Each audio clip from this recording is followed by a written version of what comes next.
السلام علیکم ورحمۃ اللہ وبرکاتہ۔ الحمدللہ والصلاة والسلام علی رسول اللہ، اما بعد۔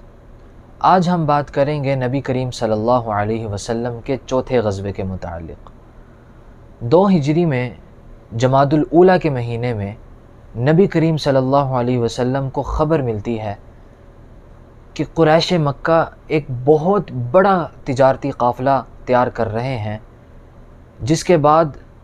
وہ مسلمانوں پر حملہ کرنا چاہتے ہیں۔ مال حاصل کر کے وہ مسلمانوں پر حملہ کرنا چاہتے تھے، مسلمانوں کا کام تمام کرنا چاہتے تھے۔ تو نبی کریم صلی اللہ علیہ وسلم اس قافلے کو روکنے کے لیے اپنے صحابہ کرام کے ساتھ مدینہ سے نکلتے ہیں، اور اس سے پہلے بھی آپ نے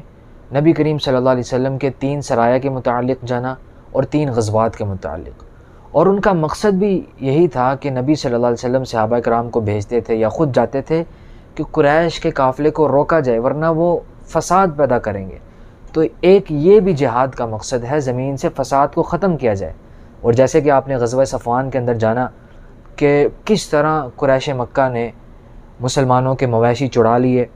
اور ایک بندہ ان کا قتل کر دیا اور سارے درخت کاٹ دیے۔ تو یہ فساد وہ پیدا کر رہے تھے، اس فساد کو جڑ سے ختم کرنے کے لیے یہ نبی صلی اللہ علیہ وسلم لشکر روانہ کرتے تھے، جہاد جس کو کہا جاتا ہے۔ تو جہاد کے مقاصد میں سے ایک مقصد یہ بھی ہے کہ فساد کو ختم کیا جائے۔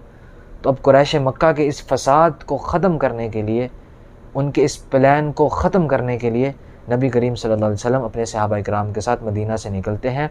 اور اس غزوے کی بنیادی معلومات آپ سکرین میں دیکھ سکتے ہیں۔ غزوے کا نام غزوہ ذی العشیرہ تھا،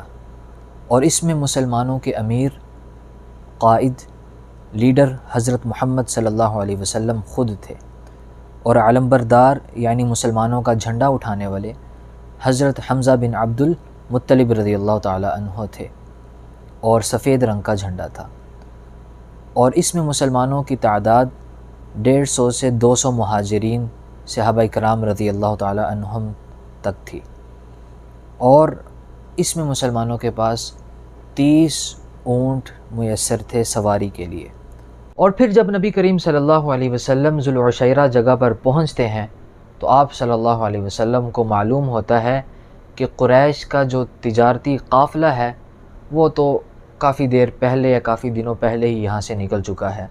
تو اس میں بھی مسلمانوں کو کوئی فائدہ حاصل نہیں ہوتا۔ لیکن بات وہی ہے کہ نبی کریم صلی اللہ علیہ وسلم اللہ کے دین کو بلند کرنے کے لیے اور جد و جہد کرتے ہوئے تھکتے نہیں، ہمت نہیں ہارتے، بلکہ جاری رکھتے ہیں۔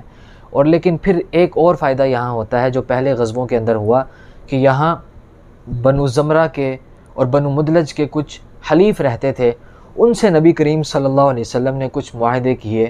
جو پہلے بنو زمرہ اور بنو مدلج سے پچھلے غزوات میں ہم نے پڑھا اور سنا کہ ان سے کیے تھے۔ تو یہاں بھی ان سے وہ معاہدے کیے، جس سے مسلمانوں کو فائدہ یہ ہو گیا کہ وہ بعد میں مسلمانوں کے خلاف نہیں لڑ سکیں گے جو اس علاقے کے اندر رہ سکتے تھے۔ تو پھر ان سے معاہدے کر کے نبی کریم صلی اللہ علیہ وسلم اپنے صحابہ کرام کے ساتھ مدینہ واپس چلے جاتے ہیں۔